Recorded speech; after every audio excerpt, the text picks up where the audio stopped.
Bismillahirrahmanirrahim. Assalamualaikum warahmatullahi wabarakatuh. Alhamdulillahirabbil alamin. Wassalatu wassalamu ala asrofil anbiya'i wal mursalin wa ala alihi wa ashabihi azma'in, amma ba'du. Alhamdulillah, segala puji kita senantiasa panjatkan kepada Allah Subhanahu wa taala, Ilahi Rabbi, Tuhan semesta alam yang menciptakan kita begitu sempurna, yang menciptakan kita begitu luar biasa, gitu kan? Dimana kita diberikan oleh Allah kemudahan, kelancaran dalam melaksanakan kewajiban kita selaku mukmin, yaitu beribadah kepada Allah. Tidak lupa juga kita harus senantiasa berdoa kepada Allah. Mudah-mudahan kita dijadikan hamba yang Allah cintai, hamba yang Allah kasihi, dan hamba yang Allah ridhoi dalam kehidupannya.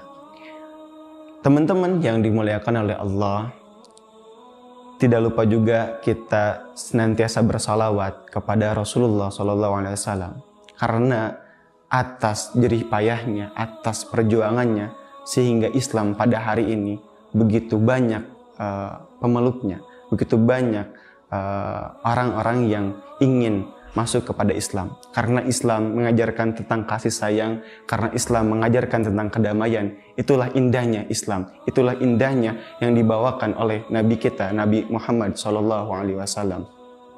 Teman-teman, sahabat fillah, brother and sister yang dimuliakan oleh Allah, dimanapun, kapanpun kalian berada.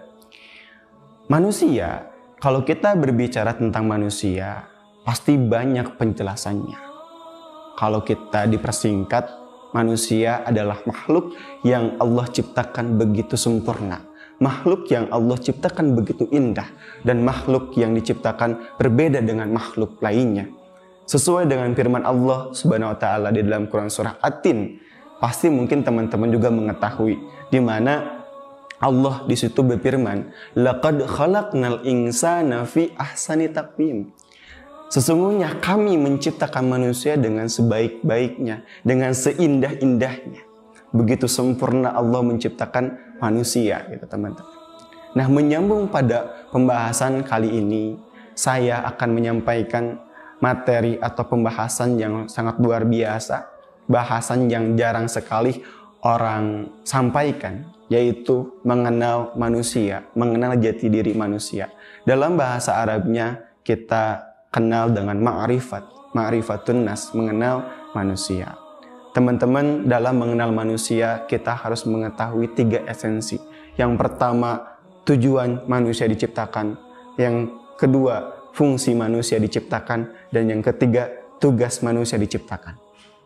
Yang pertama, tujuan manusia diciptakan oleh Allah ke muka bumi ini tidak lain dan tidak bukan, yaitu untuk beribadah. Sesuai dengan firman Allah di dalam Quran surah Ad-Dariyat ayat ke-56, di mana Allah Subhanahu wa taala berfirman, "Wa ma khalaqtul jinna wal insa illa liya'budun." Dan tidak kami semati-matinya kami menciptakan jin dan manusia untuk beribadah kepadaku, kata Allah. Berarti yang pertama, tujuan manusia diciptakan oleh Allah, oleh Rabb kita, yaitu untuk beribadah kepada Allah.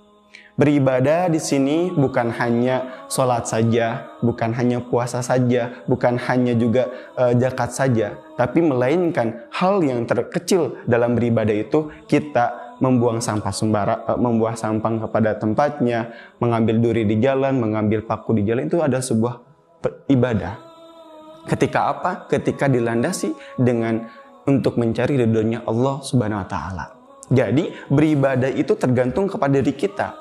Kita paham dan kita mengerti dan diniatkan karena Allah Subhanahu wa taala, di mana nanti di situ akan bernilai besar, akan bernilai pahala di sisi Allah Subhanahu wa taala. Jadi teman-teman, untuk penjelasan yang pertama, tujuannya seorang manusia itu untuk beribadah kepada Allah. Selanjutnya yang kedua, fungsi manusia diciptakan oleh Allah untuk apa? Yang dimana Allah Subhanahu wa taala berfirman di dalam surah Al-Baqarah ayat ke-30 yang berbunyi, wa idz qala rabbuka lil malaikah inni ja'ilun fil ardi khalifah. Ketika Tuhanmu berseru kepada malaikat, Di sini Allah menyuruh kepada malaikat dan berkata Allah di sini, ini sesungguhnya aku, kata Allah, ini ja'ilun fil ardi khalifah, sesungguhnya aku ingin menciptakan pemimpin di muka bumi ini. Nah, perlu digarisbawahi, sesungguhnya Allah tuh ingin menciptakan pemimpin. Dan disinilah fungsi seorang manusia diciptakan, yaitu sebagai pemimpin. Pemimpin di sini bukan hanya pemimpin negara saja, bukan pejabat saja, bukan pemimpin masyarakat saja seperti RT, RW dan lain sebagainya, dan bukan hanya pemimpin keluarga, tapi melainkan memimpin dirinya sendiri. Mau dibawa kemana dirinya? Apakah di dalam ketaatan atau kekafiran atau ketidaktaatannya kepada Allah? Fungsi dia menjadi seorang pemimpin di muka bumi ini, apakah dia ingin taat kepada Allah atau kufur kepada Allah, di mana kita selaku manusia harus senantiasa mentaati Allah, harus senantiasa patuh dan taat kepada Allah Subhanahu wa taala, kepada Rasulullah SAW, di mana kita memimpin diri kita kepada jalan yang benar, kepada jalan-jalan yang baik, gitu kan. Inilah fungsi seorang manusia diciptakan oleh Allah untuk menjadi seorang pemimpin. Jarang sekali orang yang mengetahui fungsi seorang manusia itu seperti apa. Bahkan tidak tahu apa sih fungsinya seorang manusia. Ya, teman-teman mungkin dengan penjelasan tadi mengenai tentang fungsinya seorang manusia, teman-teman bisa memahami, teman-teman bisa mengetahui apa sih fungsi dari seorang manusia itu, yaitu menjadi seorang pemimpin.